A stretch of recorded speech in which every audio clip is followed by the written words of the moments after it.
always ask me, oh, are you really from there? I'm really originally from Canada, but I'm a Jamaican. All right, and I'm sure in a short few minutes you'll hear some of my patois coming out. I would just like to say that it's a pleasure for me to be back here in India. I spent a year in India in 1988 with Sendit, looking at studying and traveling the country, looking at examples of participatory video.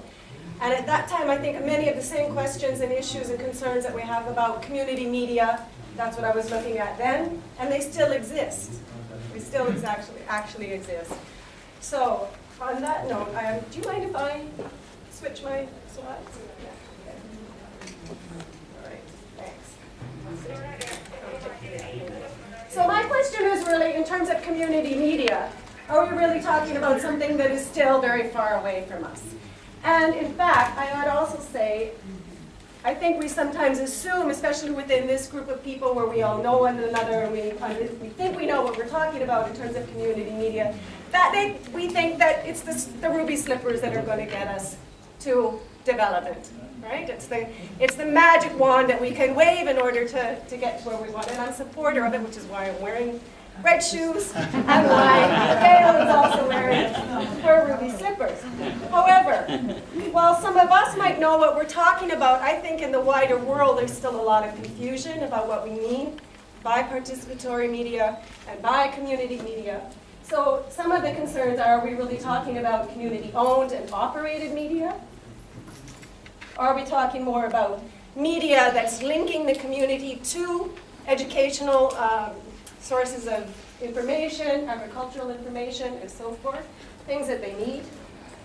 Are we talking more about media that's covering community issues, keeping their problems on the development agenda? Community-run media, community-driven media? Are we talking also about media that's reaching and getting to the community? Are we talking about community using the latest gadgets? When I was in India, video was the thing, right? Now it's all the new media, the social media. Are we really having development if the community is not using these new tools? Does it count? Are they up to date? Are we using media to help build community? Because I think we don't even know what we talk about, what we mean by community any longer. What is a community really in today's world? And I think most of us who've worked in rural development, especially when we really take a hard look at community stations and so forth, many times it's the same people that do everything in the community. It's the same people that speak all the time. So we have to be mindful about what we mean by community and whether or not that's actually a myth, and whether or not we can have community online participation. So I'm really asking, are we in Kansas yet?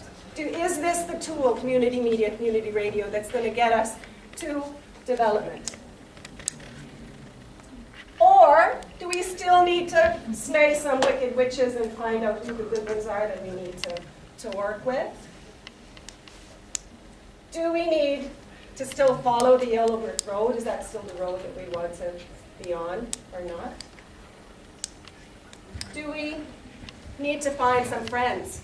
Who's the lion and who's the scarecrow and the tin man that we need to be walking down the road with today? And I guess lastly, do we still need to go find the Emerald City and find the wizard to know that we've actually arrived or not? So there's also, I think, when we're asking these questions, some pitfalls I think that we're all very familiar with, as we were just hearing. Is it not on? We can hear you. Yeah, I know, I'm a lecturer, I'm used to projecting my voice. I think one key thing, one of the limitations is that the value of communication for development as a skill and as a profession is still not recognized and valued. It's not mainstreamed, we don't plan for it. One major pitfall. We also,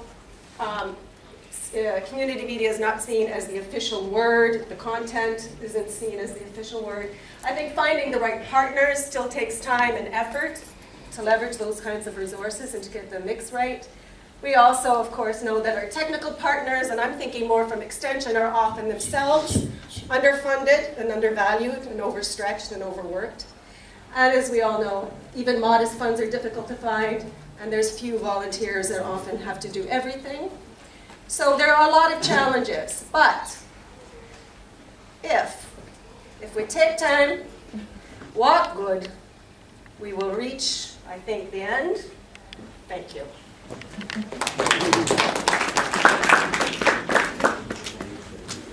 Thank you, Maria. I think one of the really interesting points that's been raised in the first two presentations is that there is an essential difference between development communication, participatory communication, those kind of